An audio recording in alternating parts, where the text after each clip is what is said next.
Of all the principles involved in martial arts, the stance is perhaps the most important. Every fighting discipline, every sport in fact, has a stance.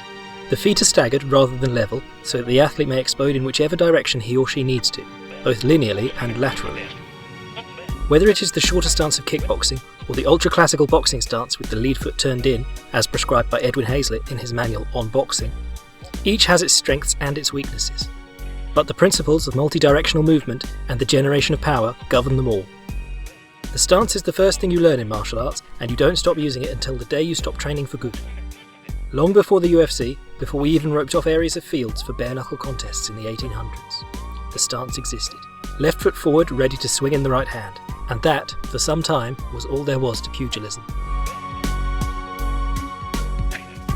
Having the feet staggered allows a fighter to move his head freely, both side to side and simply pulling back. Head movement is really a movement of the upper body, and that is largely governed by the feet. Going to the body! If you remove the stance, it becomes a game of limbo, with the back doing all of the movement. This is slower, limits the range of motion, and leaves a fighter with no footing if he does get hit. This is because stance serves to brace the body for blows. When a fighter gets hit with his feet level, he stands an excellent chance of falling, even if he is mentally still in the game. If his feet are too far apart, a fighter cannot effectively check kicks, and they will knock him off balance.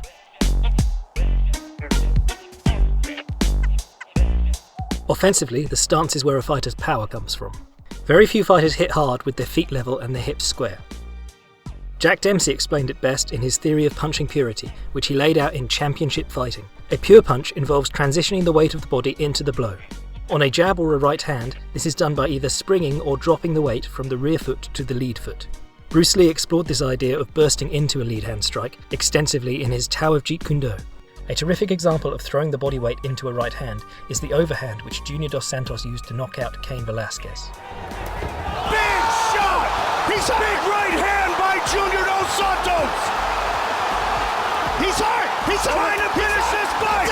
It is all over! Junior Dos Santos is the new UFC heavyweight champion of the world! On a lead hook, power is achieved by transitioning the weight from the lead leg to the rear leg, torquing the hips around.